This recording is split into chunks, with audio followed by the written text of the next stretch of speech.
आज हम श्री हंस जयंती के अवसर पर ये सद्भावना सम्मेलन मना रहे हैं। जगत जननी श्री माता जी ने इस कार्यक्रम को सुनिश्चित किया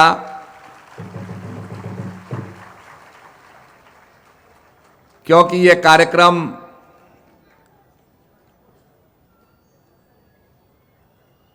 सबसे पहले सेव द वर्ल्ड कन्वेंशन के नाम से, संसार बचाओ समारोह के नाम से श्री हंस जी महाराज ने किया था। उस समय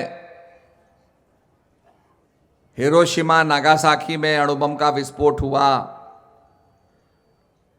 कितनी व्यापक तबाही हुई, लोग इसकी कल्पना कर रहे थे।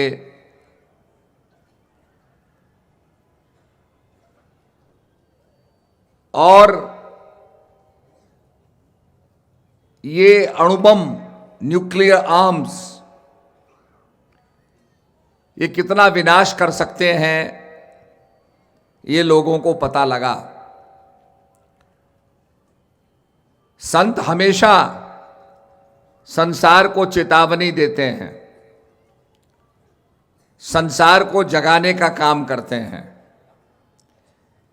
जैसे आपने देखा होगा, आपकी कॉलोनी के अंदर एक चौकीदार डंडा लेके कहता रहा है, जागते रहो जागते रहो। और यही उद्बोधन हमारे संतों ने भी किया। उत्तिष्ठ जागृत प्रातःवराण्य बोध।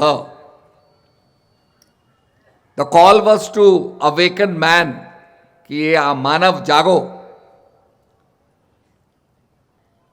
एक राम दशरथ का बेटा, एक राम घट घट में लेटा, एक राम का सकल पसारा, और एक राम है जग से न्यारा।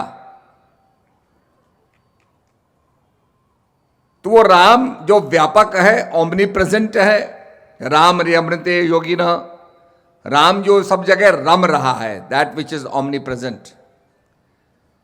और उसकी लीला,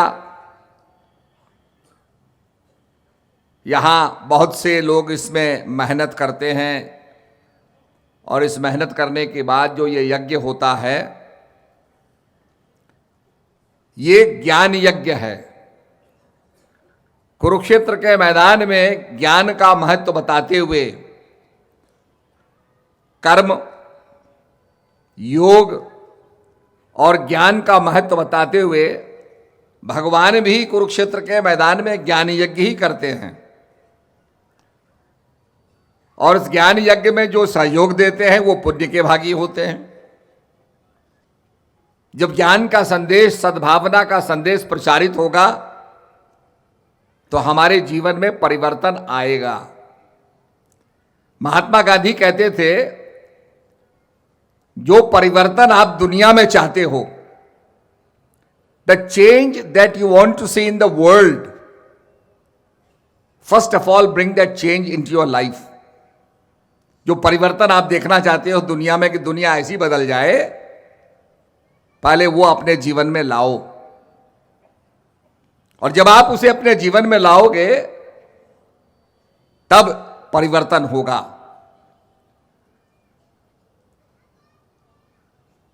ये बहुत अच्छा समय भी होता है, और महाराज जी का संदेश, श्री हंस जी महाराज का संदेश, जगत जननी माता जी के आशीर्वाद से हमें कहने का भी मौका मिलता है। वैसे तो देश के अनेक स्थानों में हम जाते हैं, और जहां जाते हैं मैदान छोटा पड़ जाता है। अभी हम झांसी गए तो सारे अधिकारी आ गए, ये क्या हो रहा है, कैसे होगा, ये ज़मीन नीची है, ये ज़मीन नीची है, क्योंकि वहाँ थोड़ा ऊंचा नीचा था। हम ऐसे कंट्रोल करेंगे।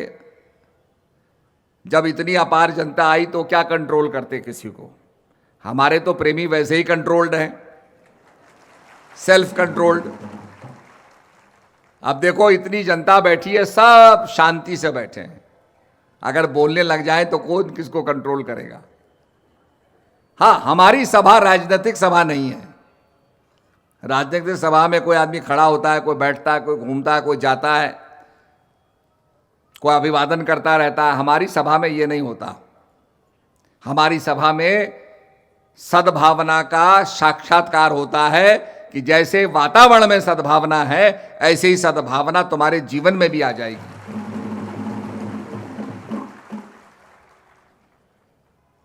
भगवान तो सबका उद्धार करते हैं, सबका भला करने आते हैं। एक समय भगवान के पास 9वीं तिथि आई।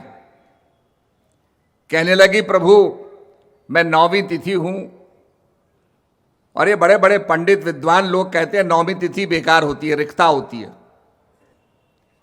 कोई अच्छा काम मत करो। तो प्रभु मेरा क्या होगा? और तिथियों में उत्सव आते हैं, बड़े हर्षोल्लास से लोग उत्सव मनाते हैं। मैं ऐसी तिथि हूं कि मेरे में कोई उत्सव आता ही नहीं है, कोई शुभ काम होता ही नहीं है।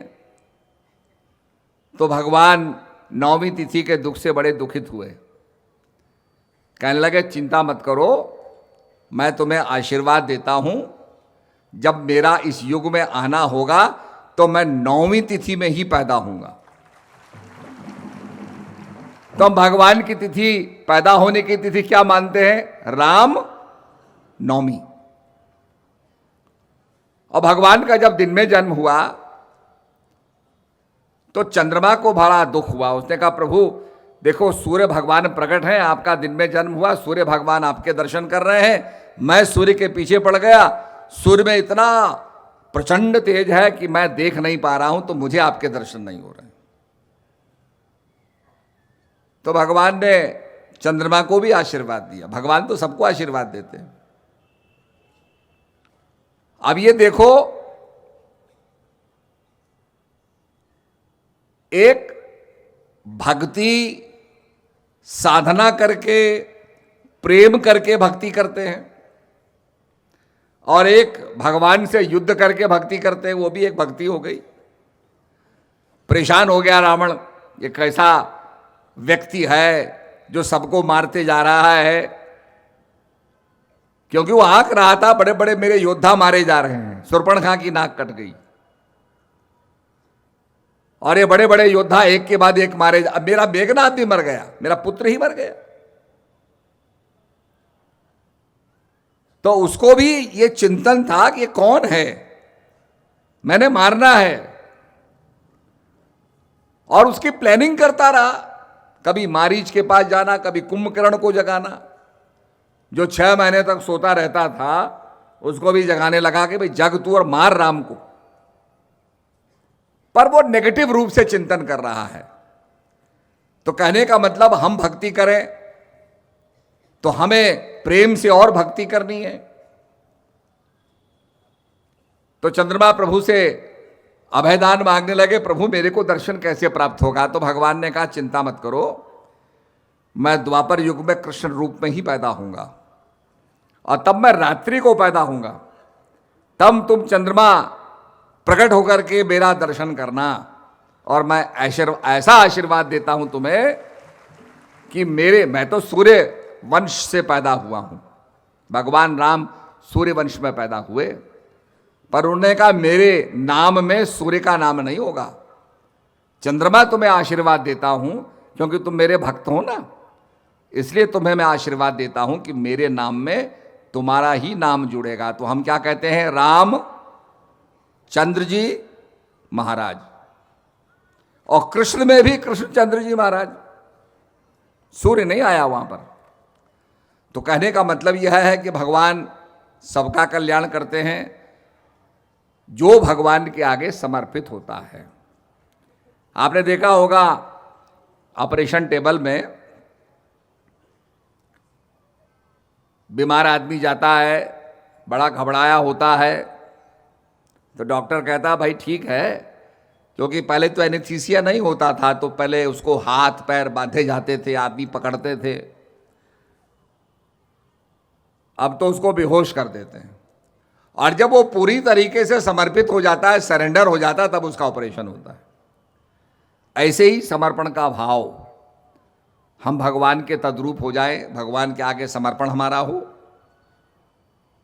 और सद्गुरु महाराज जो हैं, ज्ञानी लोग जो हैं, वो प्रभु का परिचय कराते हैं। जैसे आप किसी से कहते हैं, उसको देख भी रहे हैं आप, फिर भी आपको उसका परिचय नहीं है, तो आप कहते हैं please what is your good name, आपका शुभ नाम क्या है, तो वो अपना कार्ड निकाल के देगा। बड़ी बड़ी डिप्लोमेटिक मीटिंगें होती हैं, बड़ी बड़ी मीटिंगें होती हैं, नेता लोग, पब्लिक होती है, तो एक दूसरे को हम देख रहे हैं, हमें पता है ये आदमी ऐसा है, दिख रहा है, पर उसका परिचय जानने के लिए हम अपना कार्ड देते हैं, वो अपना कार्ड हमको देता है, वो हमें अपना नाम बताता, हम अपना नाम बताते हैं। ऐसे ही भगवान का परिचय प्राप्त करने के लिए भगवान का नाम जानना जरूरी है, प्रभु का नाम जानना जरूरी है। इसीलिए किसी भी धर्म में आप जाइए, नाम की चर्चा की गई है।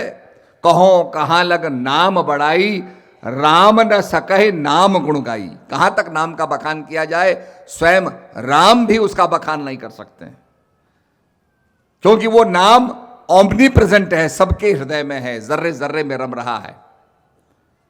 कहत सुमर, वो नाम जो कहने में, सुमरने में अति पवित्र है, और उसका सुमरण करके नाम प्रभाव जान गण राऊ।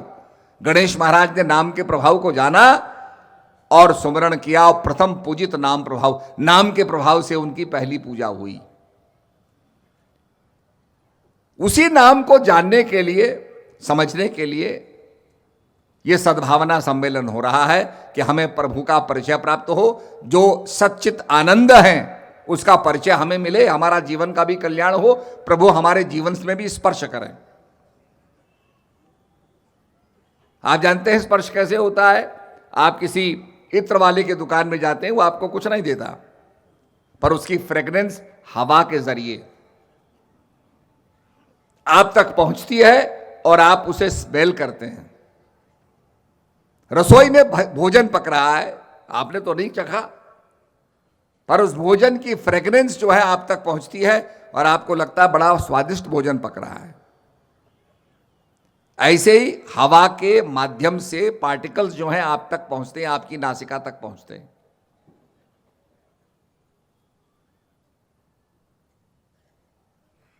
विज्ञान ने प्रयोग किए, एक बेलजार के अंदर एक कांच का मर्तमान होता है, उसके अंदर घंटी लगाई, घंटी बज रही थी। धीरे धीरे उस जार के अंदर से हवा निकालनी शुरू की। जैसे जैसे हवा निकलती गई, वो घंटी बजनी बंद हो, घंटी तो चल रही थी पर आवाज बजनी बंद हो गई, क्योंकि आवाज के लिए मीडियम चाहिए। अगर यहां वैक्यूम आ जाए तो आप मेरी आवाज को नहीं सुन सकोगे। आवाज वैक्यूम में ट्रैवल नहीं करती है, you have to have a medium, और वो हवा जो है मीडियम है, वो दिखती नहीं है पर वो मीडियम, पार्टिकल्स मीडियम है। जैसे इत्र वाले की सेंट आप तक पहुंचती है, वो भी वायु के मीडियम से पहुंचती है, हवा के मीडियम से पहुंचती है। भोजन की गंध आप तक पहुंचती है, वो भी हवा के मीडियम से पहुंचती है। ऐसे ही साउंड भी ट्रैवल करती है, वो वायु के माध्यम से, हवा के माध्यम से ट्रैवल करती है। अब वैज्ञानिकों ने कहा ये लाइट है, तो ये थ्योरी प्रोपाउंड की, उन्होंने भी विचार किया, मंथन किया कि भाई लाइट ट्रैवल करती है तो इसका कोई ना कोई मीडियम होना चाहिए। बिना मीडियम के ये ट्रैवल नहीं कर सकती। ये लाइट, ये बिजली चल रही है, इसमें तार इसका मीडियम बना हुआ है, तार कनेक्टेड है, तार टूट जाएगा तो बत्ती बंद हो जाएगी। तो उन्होंने कहा भाई ये लाइट जो चल रही है इसका भी कोई मीडियम होना चाहिए। जब बड़े बड़े एक्सपेरिमेंट्स हुए, प्रयोग हुए, तो ये माना उन्होंने कि साहब अच्छी ईथर जो है ये एक मीडियम है। पर जब बड़े बड़े प्रयोग हुए तो पता चला लाइट के लिए कोई मीडियम नहीं चाहिए। लाइट अपने आप में मीडियम है, जिसको हमारे संतों ने कहा परम प्रकाश रूप दिन राति, नहीं चाहिए कुछ त्याकृत बाती। न तत्व भाषते न सूर्यो न शशांको न पावका, यद गत्वा निवर्तन्ते तद्धामम परममम। हे अर्जुन, मेरा एक ऐसा धाम है जहां सूर्य का प्रकाश नहीं, चंद्रमा का प्रकाश नहीं, जहां अग्नि का प्रकाश नहीं, जहां स्वमेव प्रकाश है। तो वैज्ञानिकों ने लाइट को कांस्टेंट माना। एक तो लाइट कांस्टेंट है और एक उसको किसी मीडियम की जरूरत नहीं है। आपने देखा होगा अंतरिक्ष के अंदर कोई वायु नहीं है पर वहां भी लाइट ट्रैवल कर रही है, और लाइट की स्पीड कांस्टेंट है। कहीं से भी आप जाइए उसकी स्पीड कांस्टेंट है, आगे जाने पर पीछे जाने पर। तो हमारे वैज्ञानिकों ने उसको ट्विन पैराडॉक्स कहते हैं। उन्होंने ट्विन्स लिए, दो बच्चे लिए। एक बच्चे को उन्होंने रॉकेट में बैठाया और कहा ये ट्रैवल करेगा। तो वो बच्चा रॉकेट में ट्रैवल कर रहा है, तेजी से ट्रैवल कर रहा है, speed of the light travel कर रहा है। दूसरा बच्चा धरती पर है, खड़ा है।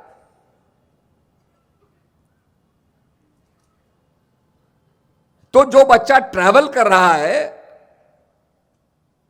वो एज नहीं करेगा। अगर 99.9% with the speed of light travel करे तो वो 4.5% ही एज करेगा। मतलब मोटे तौर पर मैं आपको बता दूं कि 5 साल तक वो ट्रैवल करता है तो उसकी आयु 5 साल होगी। अगर वो स्पीड ऑफ द लाइट से ट्रैवल करता है, 99.9% स्पीड ऑफ द लाइट से ट्रैवल करता है, और जो धरती पे आदमी होगा वो 110 साल का होगा। इसके प्रयोग हुए और ये बात सही है। अब इसके बारे में हमारे सनत कुमारों के उदाहरण आते हैं कि सनत कुमार हमेशा युवा रहते हैं। हमारे विद्वान लोग कहते हैं सनत कुमार ट्रैवल करते रहते हैं, चलते रुकते नहीं है, ट्रैवल करते रहते हैं। नारद मुनि के बारे में भी आता है, नारद मुनि बूढ़े तो दिखाई नहीं दिए कभी, हमेशा ही जवान होते हैं। उनकी चुटिया, उनका एक तारा हमेशा जवान रहते हैं, क्योंकि वो ट्रैवल ही करते रहे, चलते रहते हैं। अब हमारा चलना और विज्ञान का स्पीड ऑफ द लाइट से चलना, तो जो स्पीड ऑफ लाइट से चलते हैं वो एज कब करते हैं। तो ये एक टाइम डायलेशन जिसे हम कहेंगे, ये ट्विन पैराडॉक्स है और टाइम डायलेशन है। ये समझने में कितना भी कठिन होगा पर यह वाक्य सही है।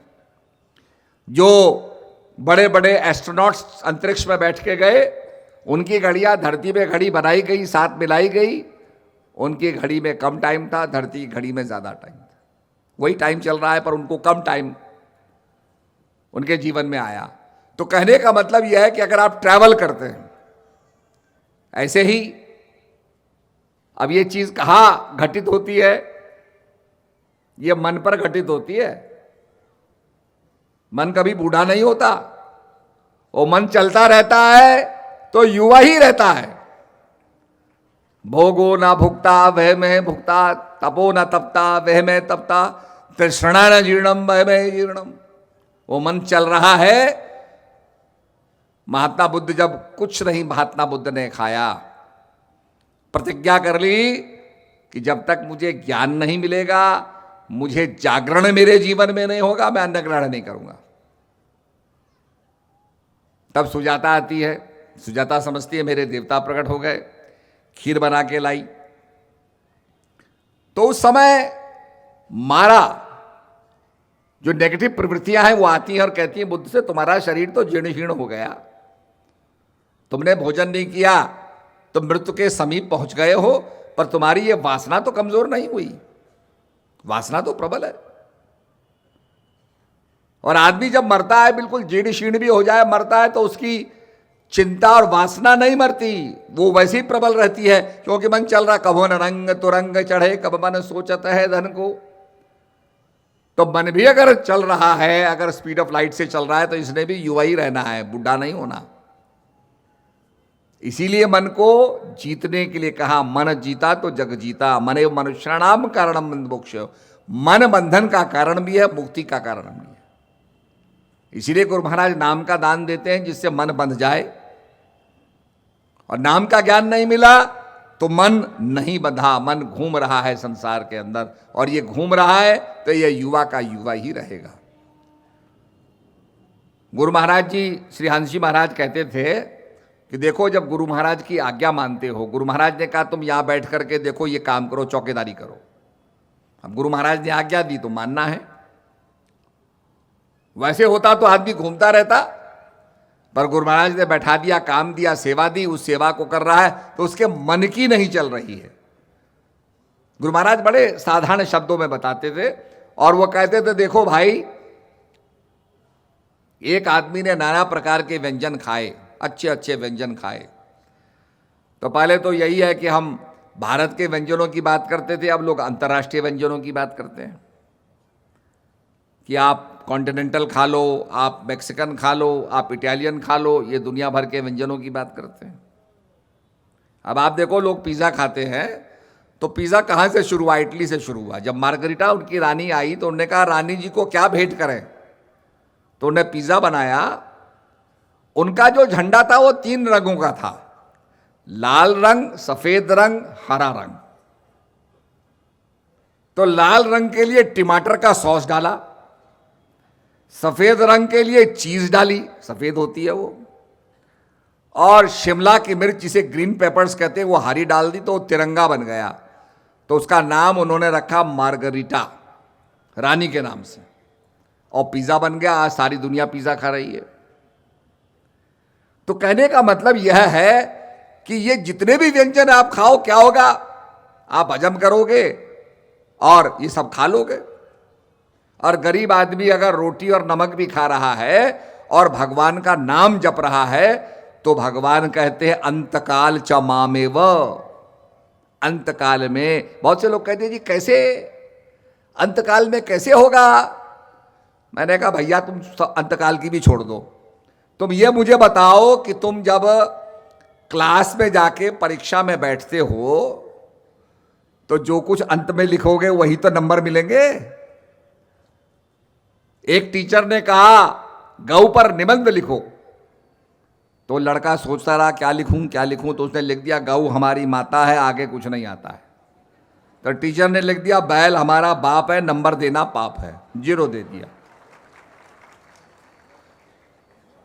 तो कहने का मतलब यह है कि जब परीक्षा, आप क्लास में रोज पढ़ रहे हो, बहुत अच्छी बात है, बड़े बड़ी किताबों का बोझा ला रहे हो, 10 किलो 5 किलो की किताबें ला रहे हो, बहुत अच्छी बात है, पर भैया जो परीक्षा में लिखोगे, आखिरी में लिखोगे, उसी पे नंबर मिलेंगे। ऐसे ही अंतकाल च मां में भगवान भी यही कहते हैं, जो अंतकाल में सुमरण करते हुए शरीर को त्यागता है, वो मेरे धाम को प्राप्त होगा, मुझे प्राप्त होगा।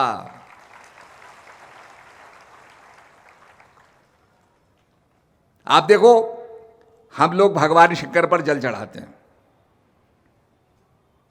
जिस धाम से वो निकला है, जिस धाम से जल प्रभावित होता है, उसको उसी धाम पर पहुंचा रहे हैं। क्योंकि हमारा भी यही लक्ष्य है कि हे प्रभु, हम तेरा ध्यान करके तुझे प्राप्त करें, तेरे से हम निकले। भगवान ने जब ये इच्छा की एक कि मैं अनेक रूप में प्रकट हूं, तो उसी भावना से संसार बना। पर आज हमारी ये भावना होती है कि हम अपने, जैसे हम दिन भर घूमते हुए अपने घर जाते हैं, जहां से हम शुरू हुए वहीं पहुंचते हैं। तो भगवान शंकर के जटाओं से गंगा निकली, चंद्रमा विराजमान है, चंद्रमा पानी को प्रभावित करता है, इसलिए जब जब पूर्ण चंद्रमा होता है तो समुद्र बढ़ जाता है, और पानी, चंद्रमा पानी को प्रभावित करता है। चंद्रमा को लूनर बोलते हैं। तो चंद्रमा से प्रभावित होने वाले को क्या बोलते हैं? लूनेटिक। जो पगला जाता है तो उसे कहते हैं लूनेटिक है, अर्थात ये भी चंद्रमा से प्रभावित हो गया। तो कहने का अभिप्राय यह है कि भगवान की जटाओं से जल निकला और हमने उस जल को लिया और भगवान तक चढ़ा दिया। तो जल तो चढ़ गया, पर हमें अपने मन को भी चढ़ाना है कि प्रभु तेरे से ही हम आए हैं और तेरी भक्ति करके तुझमें लवलीन हो जाएं। इसीलिए भगवान कहते हैं अर्जुन, जो अंतकाल में सुमरण करते हुए शरीर त्यागता है, जो मेरा चिंतन करेगा वो मुझे प्राप्त होगा। सात्विक वृत्ति, राजसिक संसार की कामनाएं हैं उसके जीवन के अंदर, उन कामनाओं का चिंतन करेगा तो कामनाओं को प्राप्त होगा। तामसिक, जिसे एरोगेंस कहते हैं, अहंकार कहते हैं, वो होगा तो एरोगेंस को प्राप्त होगा। तो सात्विक वृत्ति पहले हमारे अंदर हो, तामसिक वृत्ति ना हो, और भगवान के सच्चे ज्ञान को हम जाने, भगवान के सच्चे नाम को हम जाने। कोटि नाम संसार में ताते मुक्ति न होई, आदि नाम जो गुप्त जप, जो प्राइमोडियल है उसको कहा आदि नाम जो गुप्त जप, बूझे बिरला कोए। उस एक नाम को जपने से, दैट इज द मास्टर की। आपने देखा होगा होटल में दरवाजे दरवाजे की अलग चाबी होती है, पर जो सारे कमरों को साफ करता है होटल का आदमी, उसके पास एक मास्टर की होती है, वो सब तालों को खोल सकता है। तो प्रभु का जो नाम है आदि नाम, वो मास्टर की तरह है, उससे सारे ताले खुल जाते हैं। तो ये सुनहरा अवसर हमको मिला है। तो ये सद्भावना सम्मेलन, क्योंकि हर आदमी चाहता है कि मेरे परिवार में सद्भावना हो, कोई झगड़ा ना हो। नहीं तो आज तो बाप और बेटे में ही, भाई भाई में ही लड़ाई है, बाहर की तो बात छोड़ो। जैसे पांडव और कौरवों में लड़ाई थी, ऐसी लड़ाई, ऐसी महाभारत आज घर घर में हो रही है। पहले तो बुजुर्ग लोग कहते थे भाई महाभारत को अपने घर में मत रखो और ना पढ़ो, कल्याण करना है तो गीता पढ़ो, महाभारत मत पढ़ो। महाभारत में लड़ाई को देख के तुम्हारे अंदर भी लड़ने की प्रवृत्ति पैदा होगी। अब तो महाभारत सीरियल ही देख रहे हैं। मुझे कोई कह रहा था जी यहाँ झगड़ा हो रहा, मैंने कहा भैया रोज महाभारत का सीरियल देख रहे हो तो होगा क्या, झगड़ा ही तो होगा। इस देश में महाभारत हुआ जिसको कहा गया जय। वेदव्यास ने पूरा वृतांत लिखा, इसलिए लिखा कि हम भी झगड़ा ना करें, इसलिए लिखा कि हम झगड़ा ना करें। तो सद्भावना हमारे परिवार में होनी चाहिए, सद्भावना हमारे मोहल्ले में होनी चाहिए। पड़ोसी खराब हो गया तो बहुत कष्ट होता है। निंदक नेड़े राखी, हमारे उज्जैन में एक पड़ोसी है, खूब जगाती रहती है। तो निंदक नेड़े राखी आंगन कुटी छावाए। तो पड़ोसी खराब, तो पड़ोसी से सद्भावना हो, हमारे मोहल्ले में सद्भावना हो, गांव में सद्भावना हो, हमारे जिले में सद्भावना हो और हमारे देश में सद्भावना हो। तो इसी सद्भावना को लाने के लिए हमारे जीवन के अंदर, हमारे देश के अंदर अध्यात्म का प्रचार हो रहा है। और योग का और अध्यात्म का प्रचार होगा तो निश्चित रूप में हमारा देश विश्व गुरु बनेगा।